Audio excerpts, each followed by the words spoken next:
So first and foremost, from all of us in this country, congratulations. You've done a lot of transformative work in the last 3 years, and it feels that Indian Railways is now like one of the most progressive part of our infrastructure, of our ecosystem. So congratulations to you. You're man on the go 24/7. Tell us what is happening and what has happened in the last 3 years. As you correctly said, everybody in the country, barring maybe very, very few, are all connected to the railways emotionally as well as for their daily needs also. Say take city of Mumbai. You cannot imagine the city of Mumbai doing one of the most efficient cities in the country, functioning like this without the railways. Yes. You cannot imagine the industrialization of so many parts of the country without the people having an opportunity to travel from one end to another. You cannot imagine the agriculture of Punjab doing so well without people migrating from Bihar or UP going to for the agriculture. And all this was possible only because of railways. You cannot imagine the agriculture labor traveling to Punjab by flight, or there is no possibility of going by steamer. So it is something which is definitely because of railways. So railways has played such an important role. Knowing that, everybody has a huge expectation. Yes. So everybody feels that railways must be as good as what is there in Japan or in Europe. It should be as fast as what is there in China. It should be as cheap as, even cheaper than what it is today. So all of these are expectations. So because of contradictory expectations from the same organization, some people think it's a social transformation organization, some think it should be a profitable organization, some feel it should be super fast like bullet train, but somebody feel no, it should run like a passenger train. Yeah. So these are very multifarious, contradictory expectations from the organization. So knowing all that, we said we'll try to fulfill as many as possible. And therefore the budget that I presented, 2 budgets, were actually trying to address all these concerns. But at the same time, you cannot do only emotional work, lip sympathy, unless you do something on the ground. So we said, what is the problem? Why is it so? I can always say that I care for you, but how do I care for a poor person in India unless I do something concrete for him? Yeah. So therefore, going beyond the platitudes, we said we'll try to work on the ground. So we said, let us take really objective view of what are the railways problems. So railways problems are actually something which I mentioned in my white paper. So I'm not telling you today after 3 years. I'm telling you what I diagnosed first. As a doctor, you must do the diagnosis first. Only 42% of railway lines in India are electrified. There are still large number of lines which are meter gauge. Now when you don't have all lines electrified, that means one locomotive will come from diesel, then you have to change it to bring it to electric. Yeah. When all lines are not meter gauge or not on the same gauge, that means you have to change the rolling stock. You may come to one place, take a junction, then you get into other train. Yeah. So we said we'll try to provide a seamless travel. So we're converting all electric, all the non-electrified lines to electric lines in the next 5 years, doubling them. Yeah. So what we did in last 7-8 decades, we are trying to do it in the next 5 years. Right. Then all meter gauge lines will be converted to broad gauge, already decided. Thirdly, we said all the lines where there is a huge congestion, and that's why train get delayed. You cannot send more trains.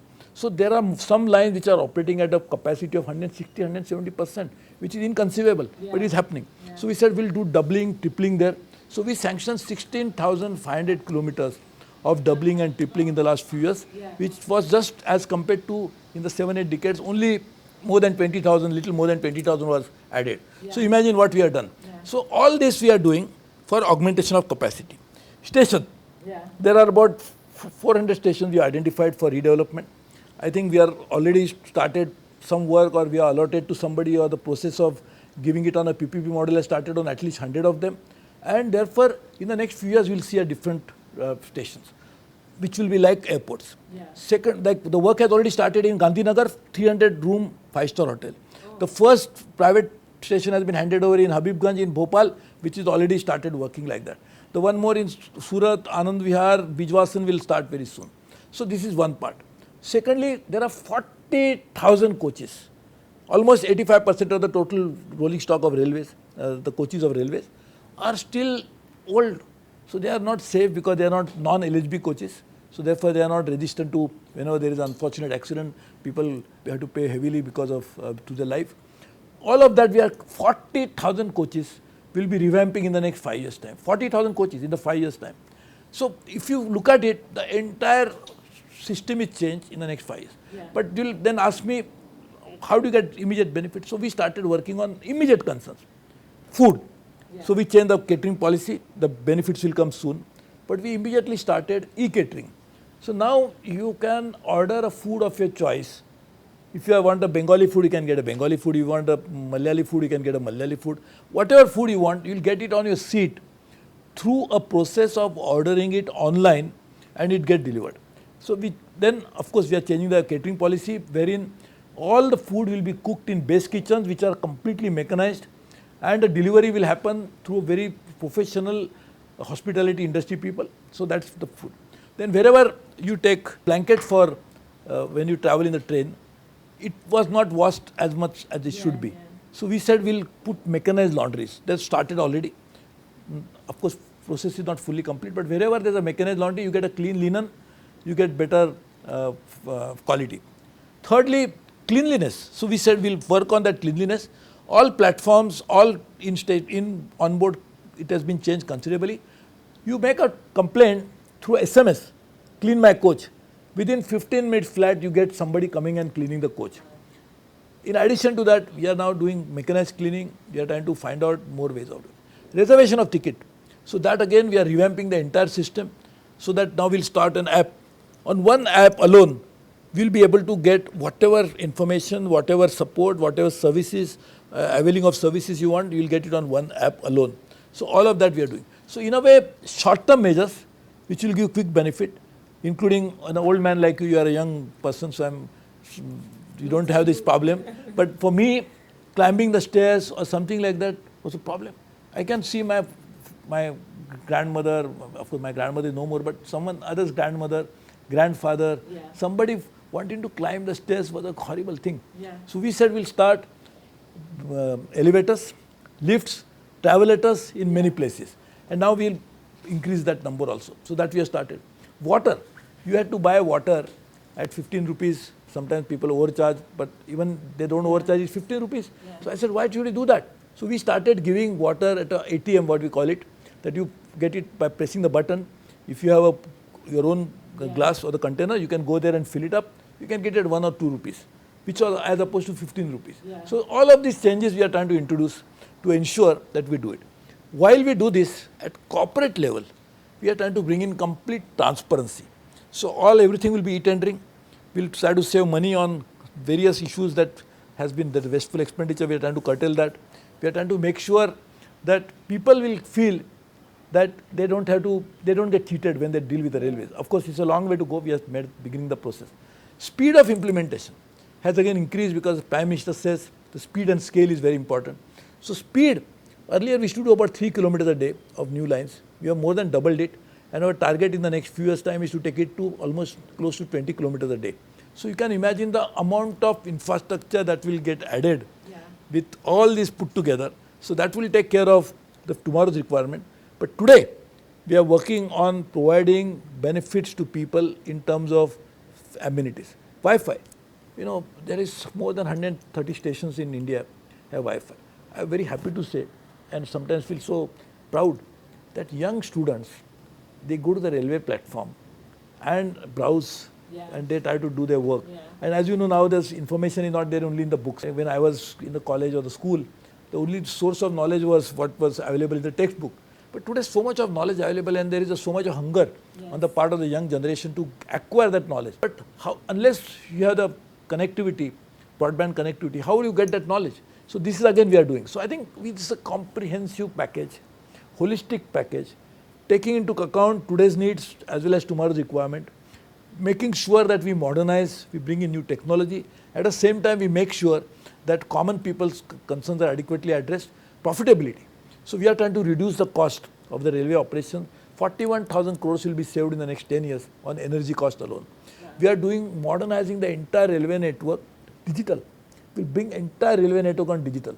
Only 2 days back we launched Rail Cloud, which is going to be beginning of a new process in the railways. We are doing enterprise resource planning, which was again mentioned in my budget speech. Incidentally, whatever was mentioned in my budget speeches has always been fully implemented. So with all this technology coming in, digital platform that we are trying to introduce, you cannot imagine the benefit that will accrue to the railways. One of the top experts has said that a saving on account of, as a result of what we are doing in ERP, enterprise resource planning, will be 70,000 crores to the railways over a period of time. So that is what we are trying to do. Make it modern, make it transparent, make it efficient, make it technologically advanced, and in a way help all sections of society, which I said beginning, everybody has different expectations. So we must segment the customers and try to cater to the expectation. For example, you are interested in a very high speed railway and you are willing to pay for it. So we started Tejas for them. Somebody said, I want better facilities, but I don't mind taking a little longer time to reach. So we have started for them Humsafar. Fantastic facilities, but not as fast as Tejas. Somebody would say, no, I want to go ordinary, but little better facilities. So we started Antyodaya for them. And now we are launching soon a product called Uday, which is an overnight train going from the place where you are, like for example, you want to reach your destination, you board a train at night, reach your destination in the morning. So you save on hotel. Some of the small businesses, they don't want to do it. Students, for example, they would feel, as like Europe, people are the backpackers, they go on a ride, they don't want to spend money on hotel. Startups. So because they have less pocket money. I'm sure there will be youngsters who like to travel and look at India in traveling in the train at night. So we are providing very good facilities for overnight travelers, which saving them money. So all segments of society, we are trying to target and try to do like that. Very impressive. I want you, if you could talk more about social media. One of the most remarkable difference which is very visible to everyone is today you can raise a complaint. I remember, I'm from Patna, and at one point I used to do Patna, Delhi, and it was such a cumbersome thing, and you didn't even know whom to complain because there were so many challenges. But now, today I see and your department responding so quickly.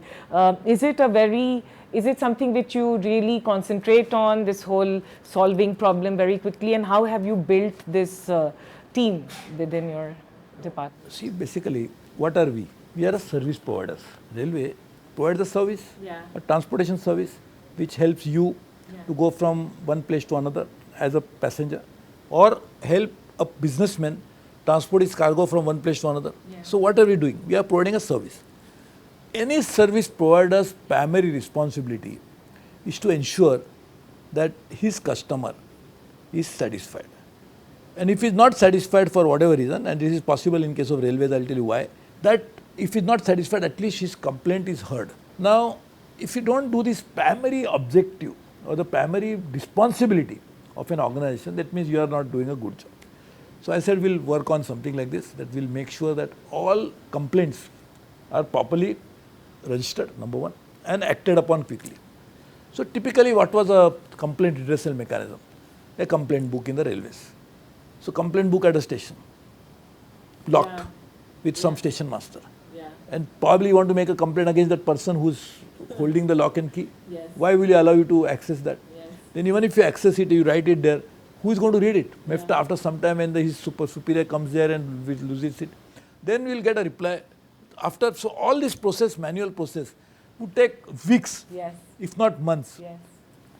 That's not what we should be as a service provider should be doing. We should try to understand a complaint immediately on a real-time basis and try to address it. So I started doing that when I became the railway minister myself. I started looking at social media, which I do even today, but I will tell you how we change it.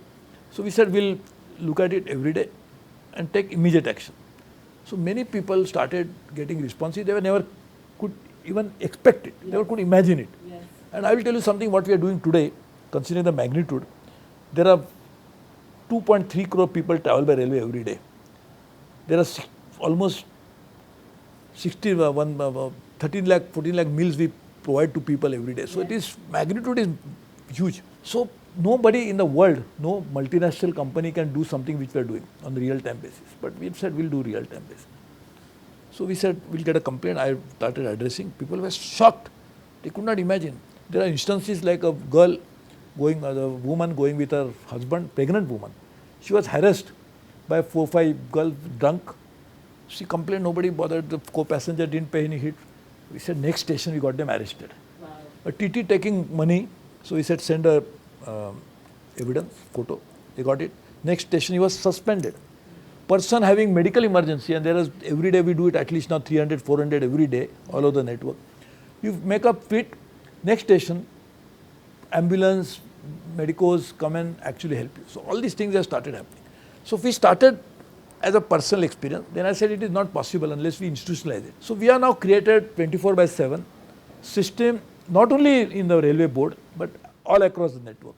First I insisted that all general managers, all DRMs, all important functionaries must have the handle of their own, which are now using. As a result of which, what has happened is the responsibility of attending complaint is falling on the person who is supposed to deal with that complaint. Yeah. See, otherwise again, if you centralize it, all complaints come to the railway board, which do come. Yeah. We have a system wherein wherever complaint is made, we record it here and we follow it from here.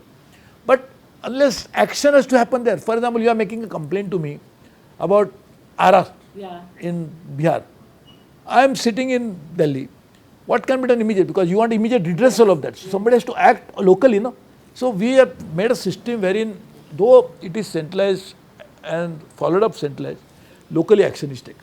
Every complaint that we receive through whatever platform, and in fact now once we launch this new app, all platforms will be integrated. That's what we are launching the app, which I announced in my budget speech. And we are really trying to make it a comprehensive one. Any complaint gets registered and docket is created. And that docket is not closed unless the complaint is fully addressed. Then we of course make a ABC analysis. For example, you make me a complaint and say that for a long time I am complaining, but you have not put up a railway line from my hometown to my workplace. Now this is something we cannot address to social media, because this needs investment of 5,000, 6,000 crores. There are systems in the government which have to follow. But you make a complaint about food quality, you can make a complaint about somebody harassing you, complaint about some law and order situation, something about everything, which is immediately possible to redress or medical emergency. We try to take action on the spot. So this is what we are doing. I have one question, because in railways I have experienced that personally, is safety of women, security. Are you thinking about, like social media is a great thing which you've done, but anything specific for women you're planning? No, this is absolutely correct. You know, whether we like it or not, the women became sometimes the victims of all kinds of violence, all kinds of antisocial elements acting against them. So while we need to protect every citizen and every passenger, women needs a special type of an approach. So we have started special helpline for women. We are putting CCTV cameras in many of the areas. That day, unfortunate incident in which some pervert tried to harass a woman. So we went out of the way. Through CCTV, we located him, his profile we got. It is very difficult in, as you know, it's such a huge country. But we somehow got hold of him. Wow. And now we are giving him a punishment which will be remembered by others also.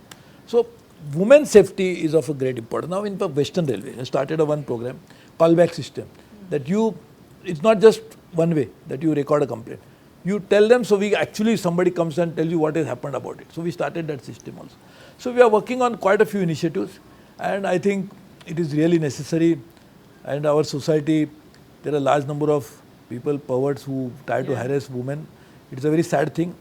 While on one hand we need to educate them, etc., but that's a different matter. That's something which is a much larger issue, which even social scientists must address.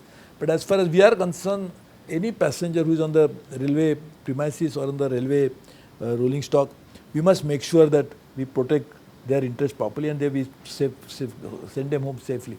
There are quite a good instances. The other day, one woman, she had some physical problems, so she got down and then she was lost. There was nobody on the platform, so she caught hold of us.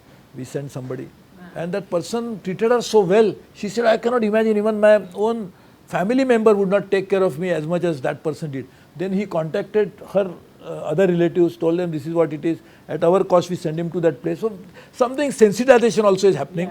We are trying to train our people, tell RPF, train all the people who come in contact with the passengers to how to deal with the passengers. See, sometimes the behavior is so rude that what puts people off. Like, you know, even if I have a problem, I can always explain to you properly, sorry, this is what has happened. People will understand. But if I am rude to you, who are you to ask me this? Then this becomes a completely different thing. So it's a behavioral issue. So that also we are trying to address through training.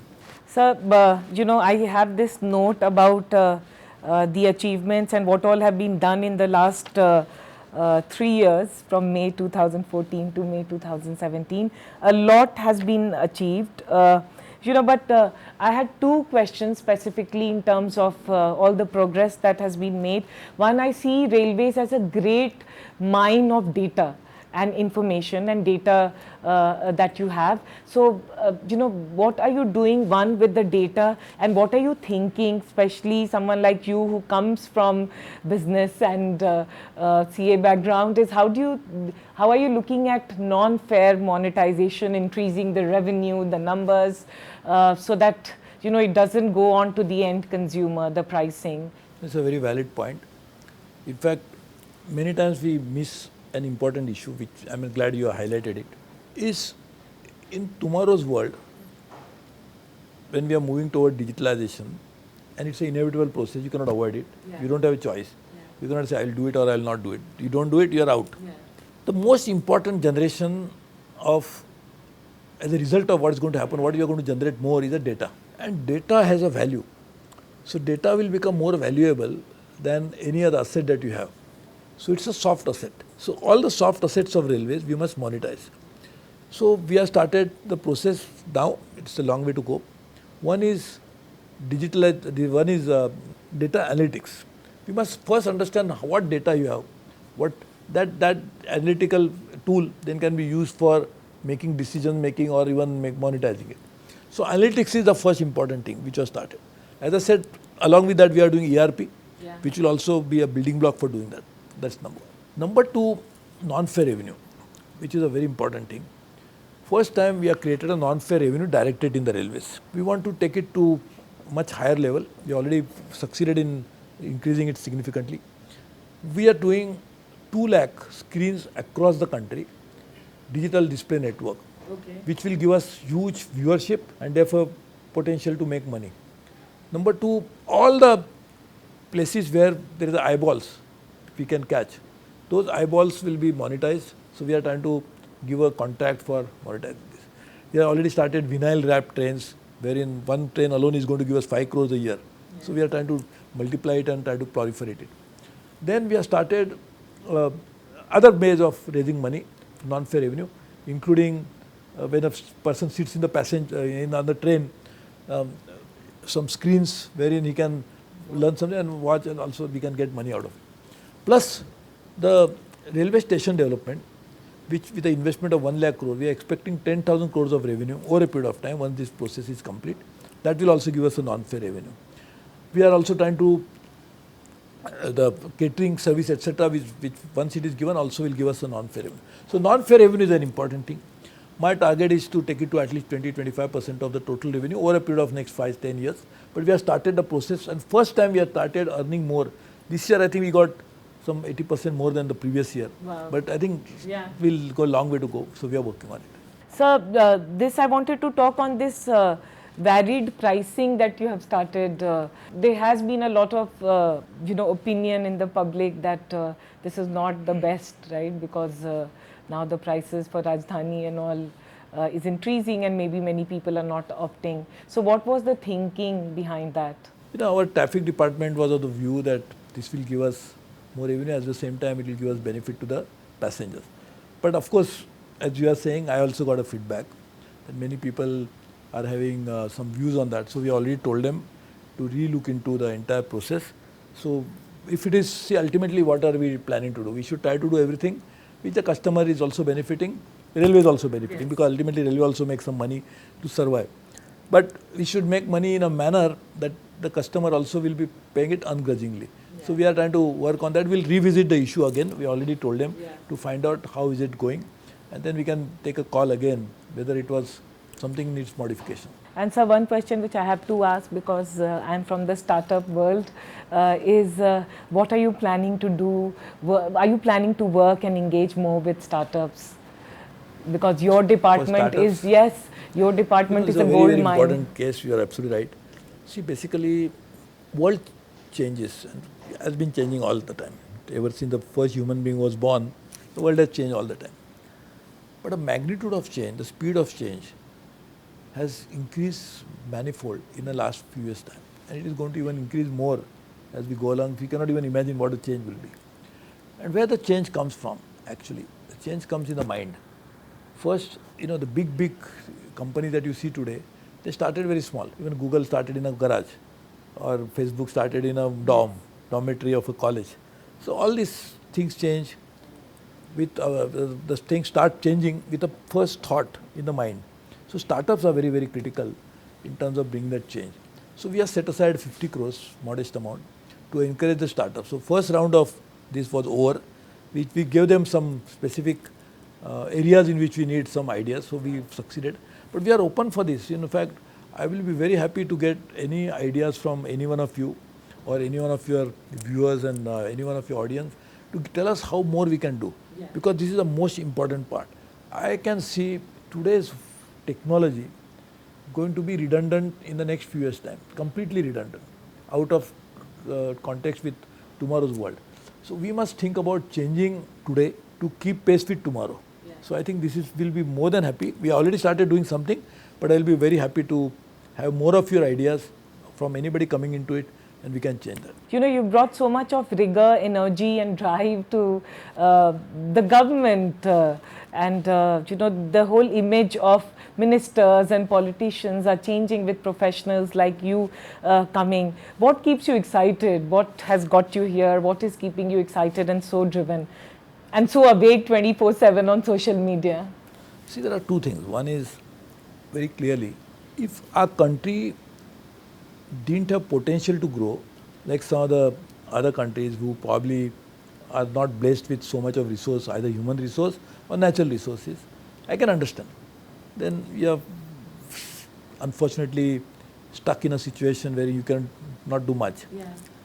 But a country like India, where the human resource is so talented, we are blessed with so much of natural resources, fantastic history. That is so important because, you know, where do you derive strength from? That you can say, my, you know, I will say my father was so I get my father, if my father could do it, why cannot I do it? My grandfather did better, why cannot do it? So thousands of years of very fascinating, rich and proud history. A country like that, why it is not progressing? So we must do more. So as a minister, it is my job is to put in my best effort possible and try to do it. I have been succeeded in doing great thing because of another reason is Prime Minister.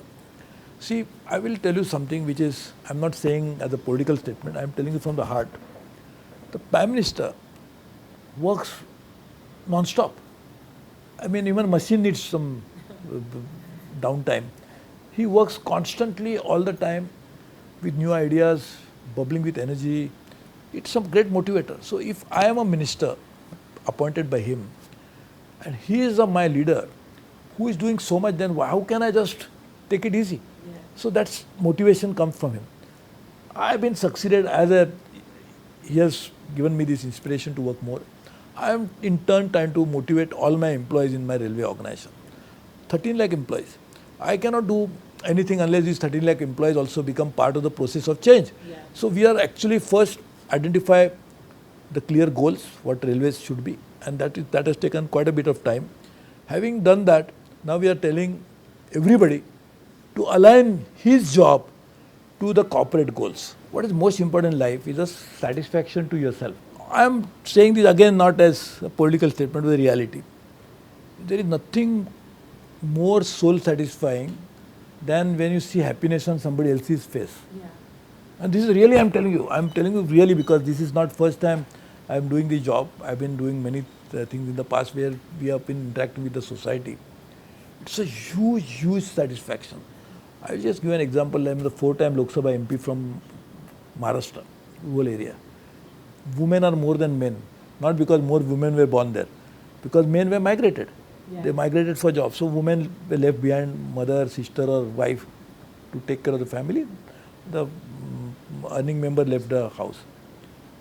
We started a program for them for self-employment about more than 2 decades ago. Today there are 60,000-70,000 women who have been trained. 30,000-40,000 of them are self-employed on their own, earning not much, 5,000, 10,000 rupees a month, living in their own areas. What has changed is not just income, their attitude towards life. Yeah. Now they can talk to the husband looking into his eyes. Husband has no ability to go and beat his wife anymore because he's saying, who are you to beat me? Because she was completely economically dependent on him. And this something which I am telling you gives you so much of satisfaction that cannot be imagined by any other means. And that is why, what is the motivational factor? As I said, a leader, Prime Minister who is doing so much. Secondly, your own ability for the country. And thirdly, the benefit and the happiness that you see on the faces of the beneficiaries of the change that we are trying to bring in. Long way to go. I am saying this is not something which are achieved and we have changed the world. World is too big a entity to be changed. But at least we should try to do our best.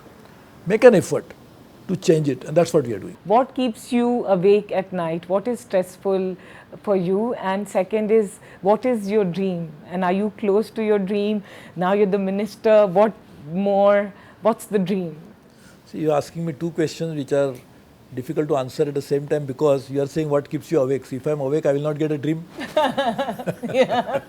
Or what Abdul Kalam ji said, a dream is something which does not get, you don't get a dream after you are asleep, but which keeps you awake. Probably if you're asking me like that. Yeah. So now, firstly, I really mean it.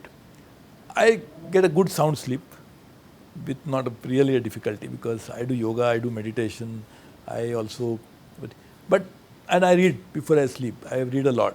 That's my passion. And I read on various subjects. Sometimes I don't finish one book at the same time. I book 2-3 books at a time. I read something and then again I take the other book and read. So I read at night before I go to sleep. So that's fine. Dreams, I somehow, and then this I'm telling you very personal thing, the reality. Ever since I've been a child, I always get dreams of different kinds of weird dreams sometimes. And I'm telling you again, I don't know why I'm telling you, but I must tell you. When I was teenager, I used to get a dream I'm speaking in some foreign country and speaking on a subject which I didn't know. And I was speaking and speaking, because sometimes you remember what the dream was. And I had not been abroad at all when I was a teenager. By now I have been to 120 countries in my life. And in most of the countries I've spoken publicly. Yeah. You'll be surprised. It is shocking. When I went to some of these places and I said, I've seen this place somewhere, but I said, how can I see the place, because I've never been here before. Wow. And I had seen in my dream. And I've spoken on, and even now, I never prepare a speech, I never read a speech. It just comes naturally. Yeah. So I think the dream is something which I always get, but there are all kinds of dreams. One thing which sometimes, like a nightmare, I'm a chartered accountant. So when I passed my CA, the result was 1%, people who passed. 1%. So sometimes, even now, I have passed more than 40 years ago. Even now, sometimes I get awakened at night thinking that my exam is tomorrow. So tomorrow exam, and I get frightened. So that is something, because this is something very shocking, that after so many years, so that was a very, very difficult exam that one has to appear. Luckily I passed and got rank also. No, sir, we hear that you've been an extraordinary CA, a great entrepreneur, and now a phenomenal minister. So we wish that all what you have planned comes true. Yeah. Thank you very much. It was one of the very good interaction I could think. That's why I could tell you something which I could not have probably told you also, because it No, we found you very positive. Thank you so much. Thank you for this opportunity. Thank you. Thank you.